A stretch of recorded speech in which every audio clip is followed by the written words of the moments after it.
Okay, Fred. Now I'm a yaga. Okay, Fred. I wanna be like you. Oh yeah. Well, listening, everybody. I'm not gonna do talk more talk because you know what they did. They've done totally an obscure album at the moment. This is the flaming pie conversation, not the fucking John Lennon's bloody acoustic bullshit album. And more about talk more talk later on. We will fill you in with vinyl nerve gossip. Hello, Rob Walker. How you doing, fellow English person? God bless everybody. And you know what? I hope you he's flaming it. Listen, let's not do all the flaming this, flaming that, because it's terrible jokes, isn't it? Come on, flaming hell for fuck's sake. Well, anyway, listen, Rob. Can I just ask you, where it's just you and me? What do you think of flaming pie? Come on, I mean, is it any good? Because I'm going to tell you something in a minute, and you won't believe it. Come on. God, you're like my bloody mum on the keyboard. I'll be here next week. Come on. This is actually review. You like it? Okay, well, I hate you then. Look, I'm doing a Richard Dolan. I hate you. Go. Now, listen, we've got a bit of problems with what's going on at the moment with the statues being toppled and everything. And I'd just like to say something to everybody out there. Every taxpayer who's had to struggle to get by in the world, lived in poverty and eaten rats, probably. That's me. And I get a bit fucked off with these kids these days. And it's these loony lefty kids, but it's also these hardcore fucking blackies going around. But I don't know what's going to happen. But I have a name here of this child, and I want you to take note of what I'm going to say. It's very important. Okay. So this boy is called Pavlik Morozov, and he's a Russian boy, and he got a few statues up in the former Soviet Union. Now, who was this heroic little boy? You may ask yourself.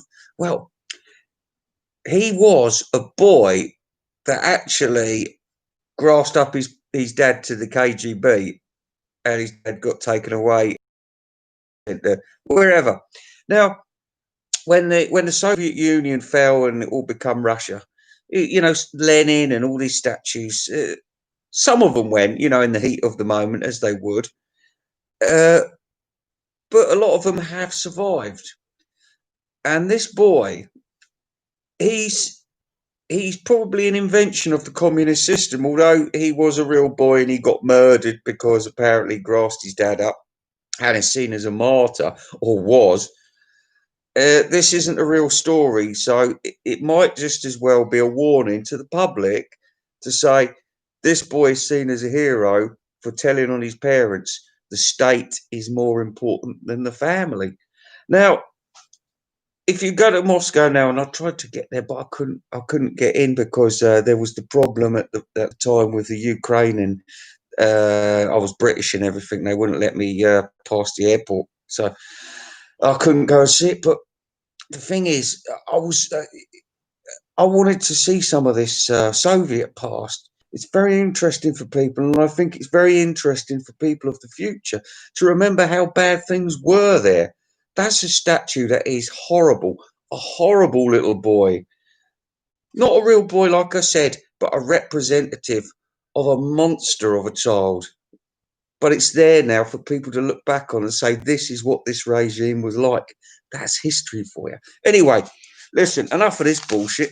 Let's just read some of these questions before I get going on this flaming pie. And I've got some flaming news about that, I can tell you. Hi, Brian. Oh, just you two. All right. Yes, I shall proceed then. Now, you're probably not at all interested in what I've got to tell you, but listen. Older, I've had this album. I probably bought it in about 1998 because I started buying all of Paul's stuff on CD at the time. Did I listen to it though? That's the question. No, I didn't. I didn't. I hadn't even really listened to Flowers in the Dirt at that point. See, there was a bit of a break, like me and James Bond. There was a big break. I had to go back to it. But anyway, like I'd heard a lot about this album, and I think, like Flowers in the Dirt, I think people were pleased because it wasn't pressed to play. And in the same case, this one seemed to be popular. And I heard a lot about it at the time, and I got it not long after it came out, but I never listened to it. I never felt the need to even put it on. I just thought I better get that for the collection. And then that was that. And then, but today I've actually listened to it. I went into work, I put it on in the background, I listened to it 2 or 3 times, and I have got my conclusions here. And I would like to say a lot of you have been fooled because good side of things, he's still on Parlophone. US UK number 2.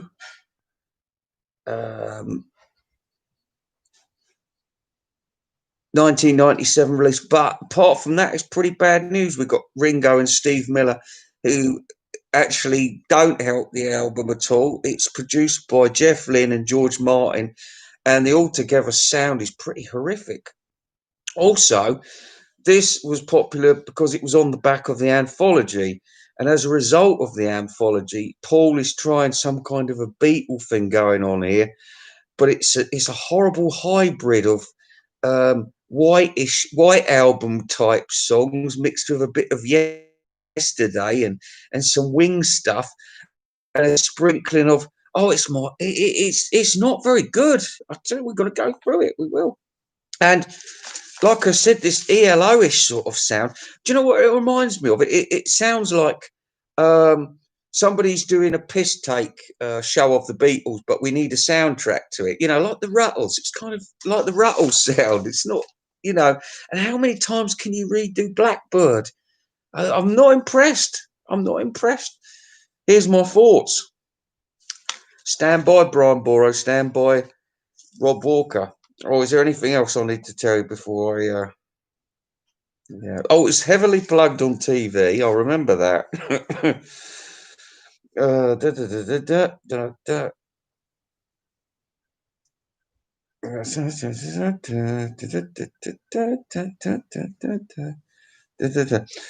All right. Okay. Yeah. Yeah. Yeah. Yeah. Anyway, listen. Because, like I said, I've got to get my place in the society that's going to happen very shortly. Because if our government doesn't do anything about bloody anarchists tearing down our past, then we've got to make a choice: fight them or join them. So I have done 2 celebration mugs. The first one says Black Lives Matter, and the second one says kill all wogs. So, you know, I'm hedging my bets. It's a joke. It's a joke. No, someone told me that earlier. I thought it was funny. Anyway. Oh, and a bit more. Here we are. Kenny Loggins news for you. More about the statues. John Lennon has already been pointed out as a racist in the light of certain events. And I'm afraid to say that with the cancel culture right now, nobody's safe because, look, people keep coming up to me and saying, well, why is Winston Churchill being battered like this? People don't understand. Young people don't understand. Foreign people don't understand.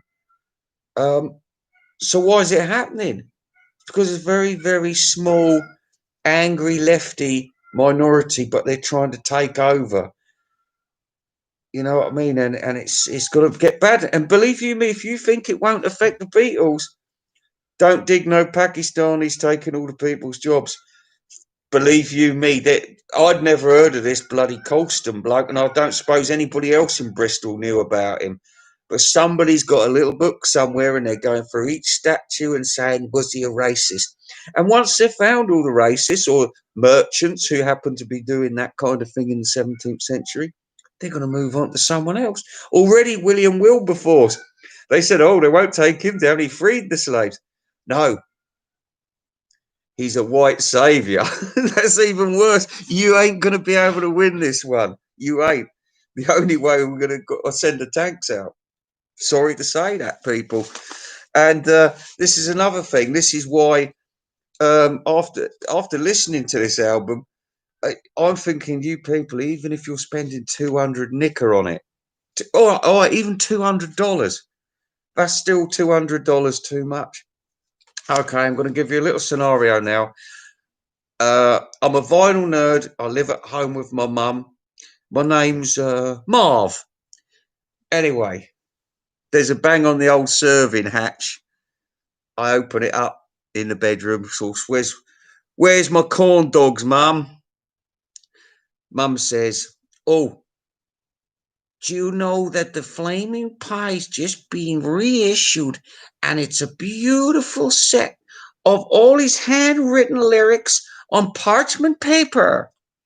It's even got his latest farting sounds. Here we go. Take one.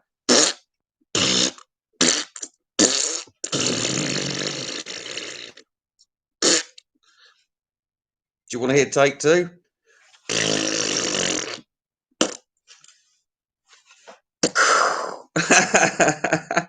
So Marv, I got $800 here. Why don't you go down the high street and go and buy yourself a little treat? But Mom, I'm 36. I don't need your money. But I want to spoil my little boy. Anyway, Marv got the money in his hand. He's thinking to himself, what should I do? I've got to go down and buy that bloody record straight away. Marv, listen, mate. It's a beautiful world full of surprises and excitement out there. Mum's just give you $800. What would you do with $800? Oh, you could go into an Asian brothel, get rubbed down, smoke some of that old opium pipe. Oh, all those Chinese girls all getting blurry.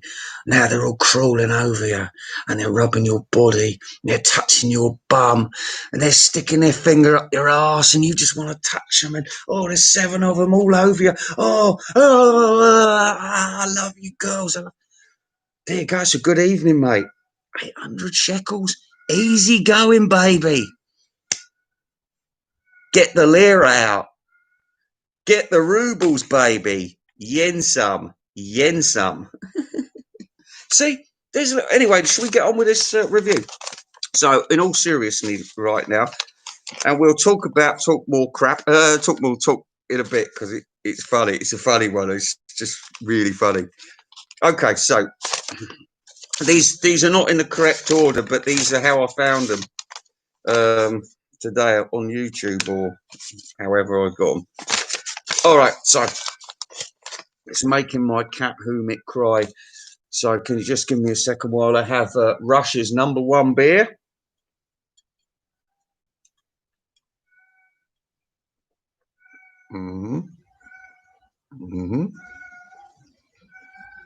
Humit! Shh. All right, so here we go. The countdown. Oh, I'm sorry Socrates isn't with me today. I didn't even fucking look for him. Okay, so here we go. Some days. Okay, what did I write? Melancholy, Beatle-ish, Yesterday, bit too string quartet-y, very Ruttles. Yeah, it does sound like one of the Ruttles songs. Nice. Oh, extra notes. Nice but predictable string arrangements. Goes on too long. But it's got a 5 out of 10. That's not a bad start.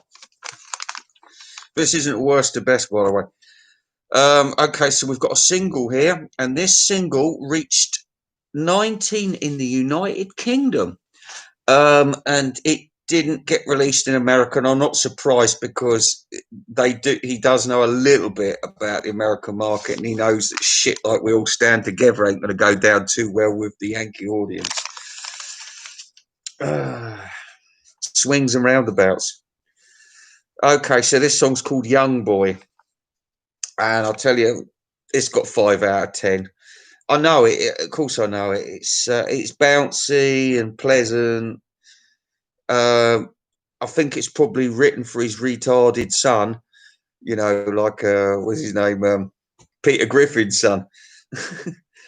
So it's a bit off-putting.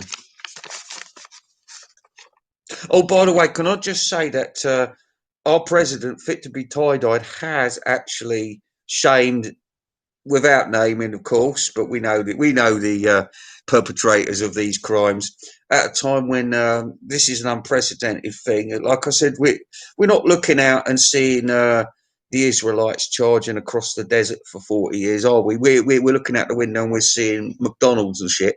So we're not being fooled by how bad the situation is, but we're actually walking out there into a broken society, and we've got to try and fix it.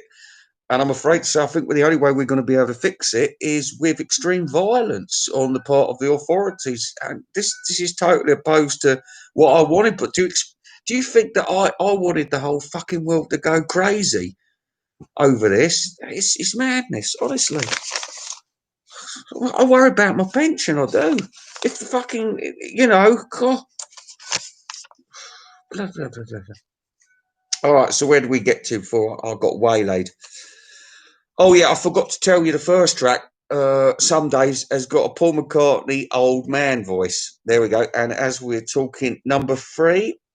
This is number three. It's number three on my list.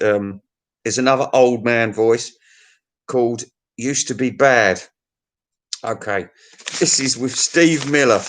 Yeah, do you remember Steve Miller?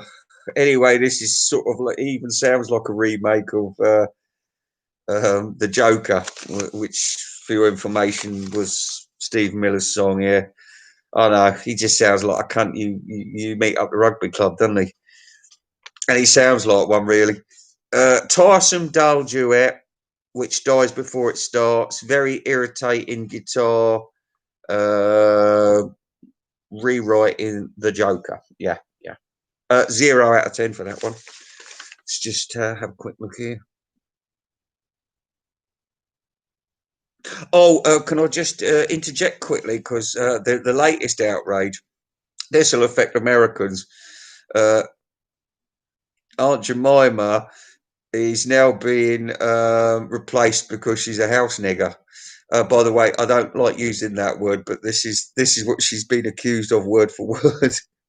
So look out, Uncle Ben, mate. You've heard of Uncle Tom's Cabin, haven't you?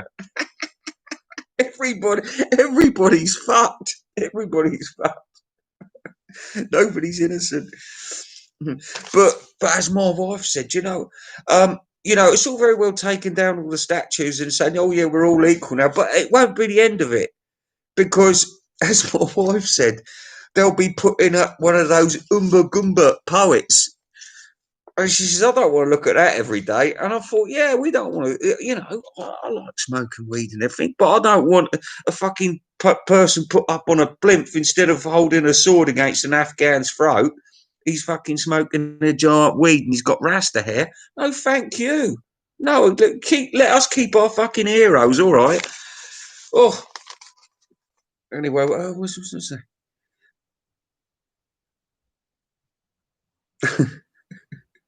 Oh yeah, yeah. No, this is true story. But also, this is really funny. Did you know this affects England? I don't know. This Kellogg's is American, so you must get it as well. But don't you get? We get a monkey on our Kellogg's Cocoa Pops, but I think you get a bird, don't you? I think, I'm not sure, but we still get a monkey anyway. Of course, it's a racial stereotype because the Cocoa Pops is black man colour. Listen in, but also that's not the end of it, because they also said this was in Parliament as well. A black MP brought this up, and she said,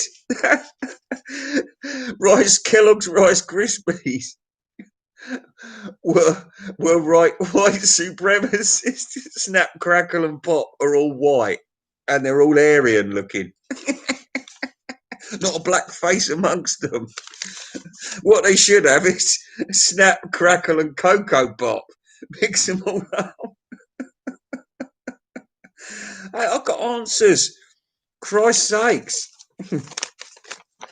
And by the way, anybody out there who don't think I'm bloody racist, but I'm just hating what's going on at the moment because it's the lefties that are to blame and they're trying to tear up society, but they're trying to fuck black people off that much that they're going to just attack white people down the street. And there's people like that Afua Hirsch, she's saying tear down Nelson's column. And my God, I hate these people because they're traitors. That's what I hate, traitors. It's not about ethnicity at all. So this is taking the piss out of the situation. Anyway, so I did used to be bad then. Right? Now we're on a track called Souvenir. I'm only on the 4th fucking track.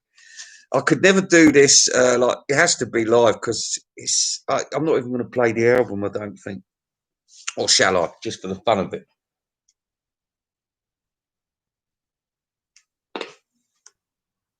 Oh, I see. It's not going to work. Oh, they said this was good. It's crap. It is crap. All right, so Souvenir, and I don't mean the catchy OMD track Souvenir, but I mean this absolute piece of crap with an old man voice. I'll put OM. I'll put OM there. Look, you can have my handwritten lyrics if you want. How about that? Here, Marv, 2,000 quid, mate. All right, my handwritten lyrics. Oh, it makes a lovely book. How often do you read it? Or do you just lick the pages? Ah, oh, Macca, I love you.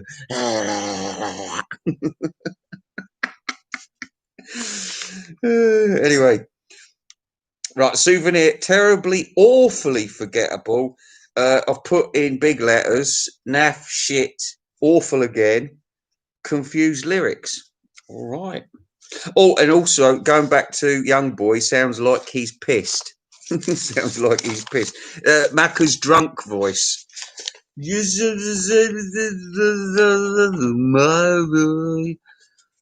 Oh, I'll read all this shit in a minute, Brian. You're giving me too much at the moment. I've got to get through the script. And then we'll talk, all right? Oh, now we're on Little Women. Little Willow, I mean. All right, now listen, I'd heard a bit about this, like, oh, it's a good song. You know, I hear other people talking about these songs, and I've been, because like I said, I was virgin with this album till today. So it's very important to upload this. And I thought, yeah, I can understand you would have felt more of it at the time, and I'm glad I've checked it out because I can review this quite honestly. It's not about listen to it 6 or 7 times. I know first listen if something's going to end up good. Do you know what I mean? And there's not a lot on it to indicate that. I can assure you. So, Little Willow, it reminds me of Camberwick Green stroke Trumpton music. Yeah, that's BBC Kids Show, right? It's wholly unadventurous and horribly familiar to some other TV crap or some crap TV theme tune. 2 out of 10 though, so you know it hadn't all gone to waste. Another one is Great Day. Right, in brackets, what is this question mark? Oh yeah. It's confusing because it could be some people never know from Wildlife, Mother Nature's Son, Blackbird, Part 2, all 3 of them. Totally naff. Shit lyrics, very annoying. 0 out of 10. So it ain't a great day. It's not a great day.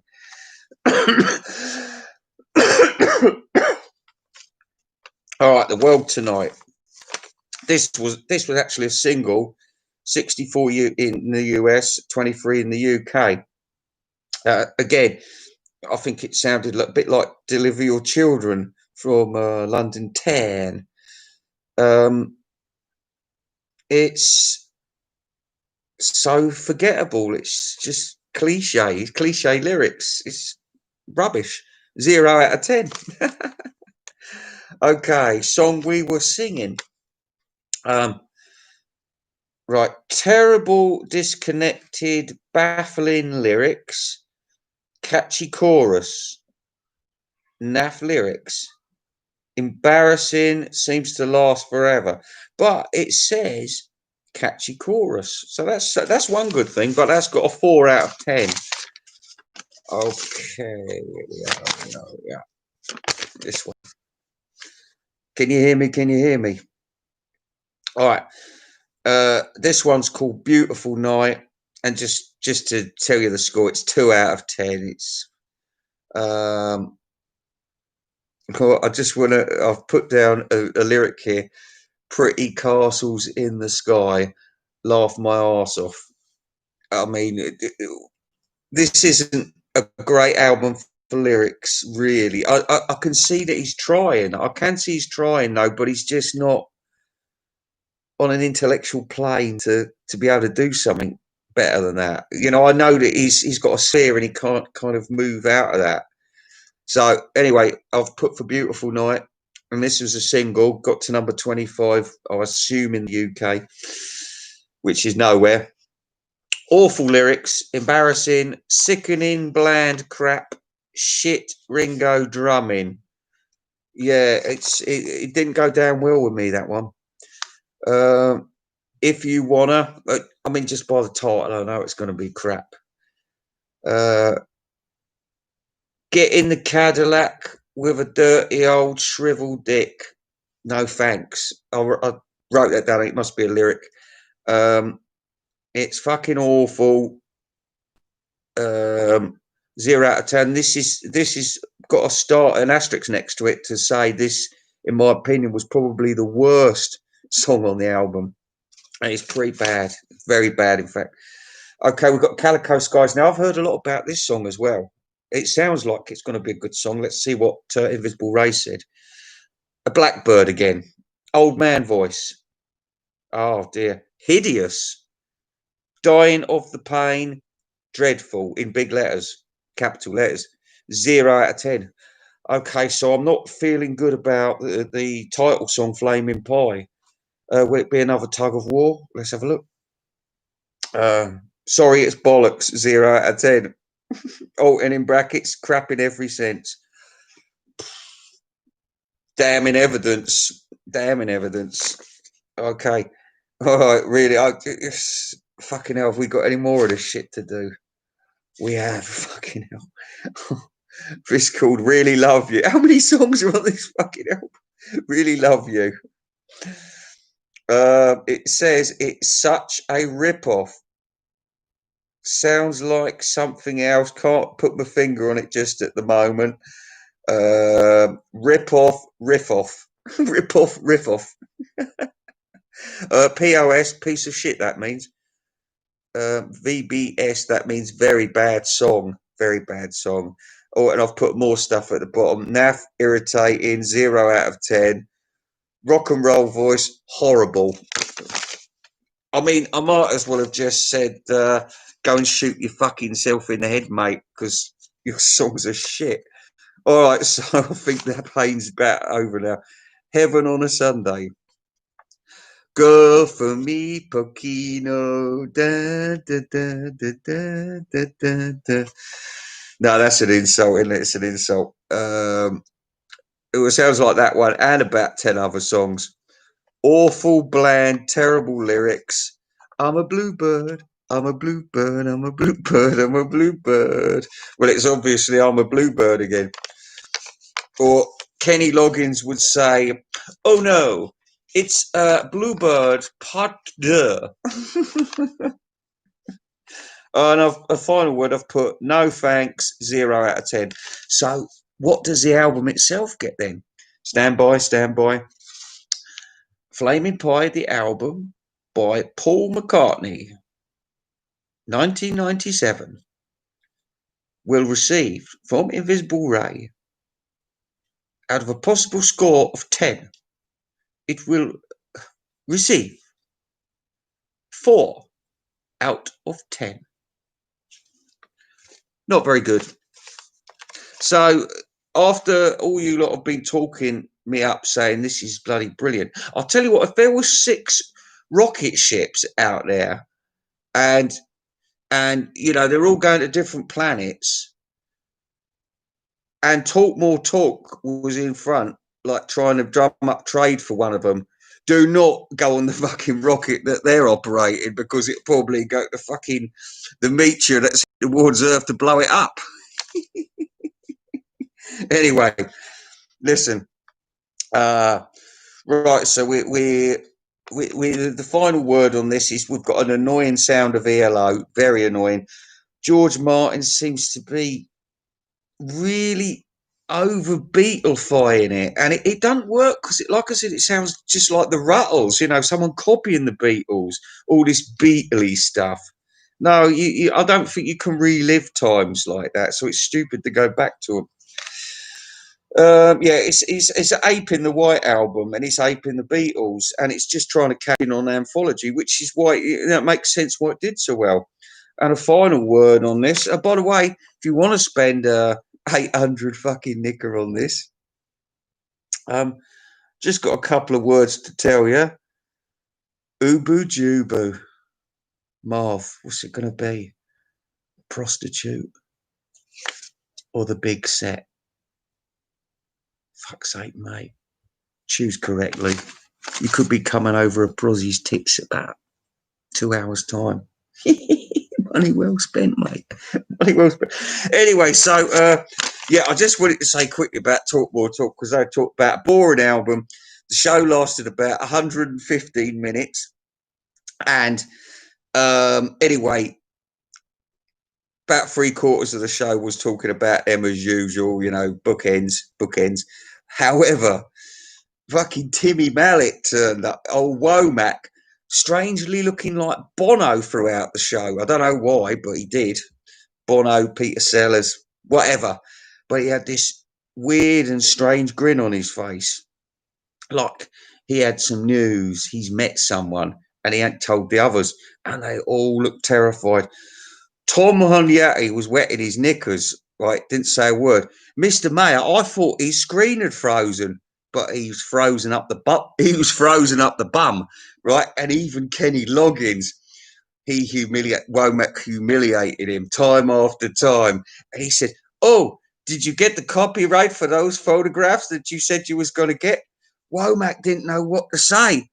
Man, he was completely lost. He just carried on talking about some other bullshit. And when I made a phone call to Yoko and asked her about the Plastic Ono ban, I said, "Well, why don't you put on Move Over Ms. L as an extra bonus track?" And she said, "Do you know what, Kenny Loggins?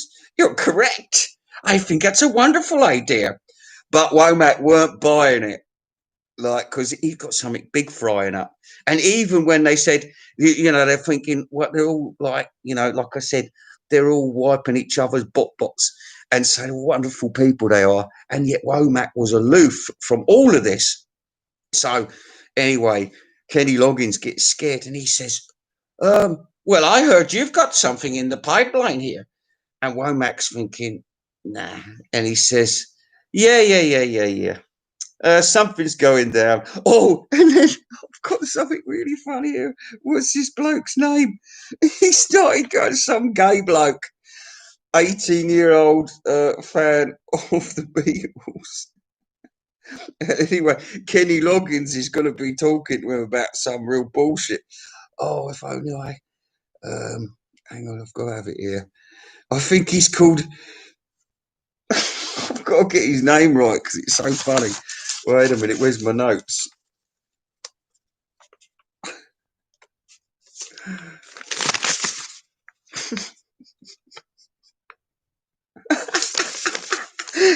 Ethan Anal Sikorsky. 18-year-old Beatles homosexual. Anyway, he's going to be talking in depth with Kenny Loggins. And it all sounded a bit gay to me. But anyway, like I said, Mayo was so frightened throughout the entire show that, like I said, I thought he was a cardboard cutout. And then he had about 2 minutes. He said, "I don't really like the album," and shut up.